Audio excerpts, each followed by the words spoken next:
Greetings, Lutheran School staff, parents, and scholars. Welcome to Term 3, Week 2. Parents, I'd like to remind you that tomorrow night, Tuesday night, the 20th of July, we will have a special parent session for you at 6:30 p.m. in the Assembly Hall, and that presentation will focus on the zones of regulation, or the way that we at Lutheran School help teach children to regulate their emotions. We hope you'll join us, and we also hope you'll join us for the P&F meeting that follows.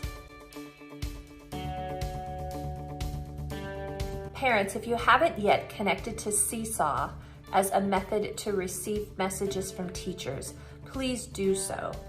Scholars, you might be able to help your parents get that set up. If you're not yet connected to Seesaw, you'll likely get a phone call from our office. The teachers want to be able to get you classroom-specific information on a regular basis.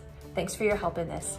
Also note that the classroom newsletters for Term 3 will be going home at the end of this week. Those newsletters have important information on the curriculum that your children will be learning in Term 3. Thanks to the staff for all the work that you've put into these newsletters. In last week's video, we talked about how we can help our scholars make things more fair, how to speak up when they feel like things are not fair, and to ask themselves what is fair, what is kind, and what's next. What do we do? This week, we'll put another tool in your emotional regulation toolbox so that we all can practice saying how we're feeling, what we need, and if there's the need for an apology, especially if feelings have been hurt, how do we do that? And then how do we move on? Here's more on that. Let's talk restorative justice. Last week, we learned about the two words restorative and justice. We learned that restorative has the word restore in it, which means to repair.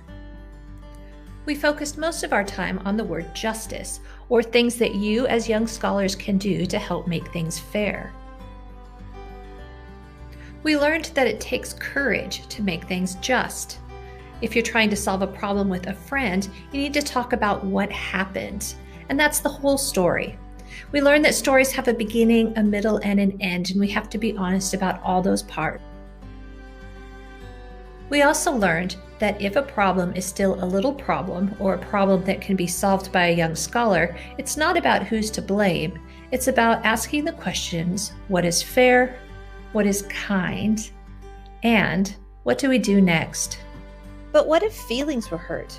What do we do then? First, we need to be able to name our feeling so that we can share with the other person what we're feeling. An affective statement is a statement about your feelings.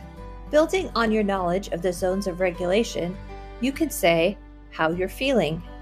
You say, when you did something or when you said a certain thing, I felt, and then you state how you feel.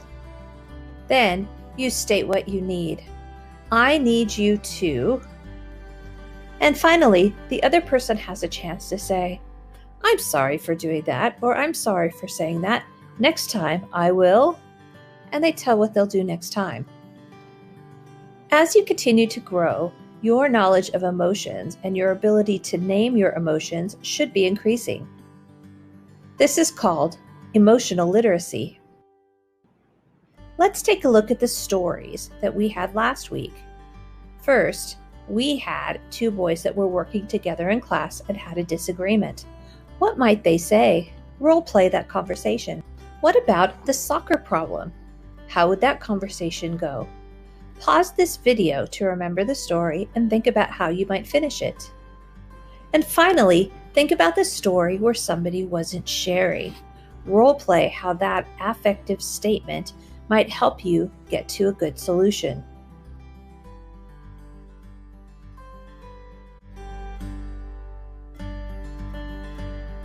Weather permitting, this week we will have an evacuation drill. An evacuation is something that we do if an area of the school becomes unsafe.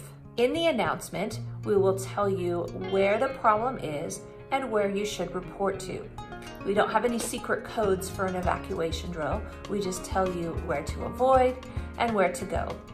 So scholars, your teachers will be talking to you more about this week.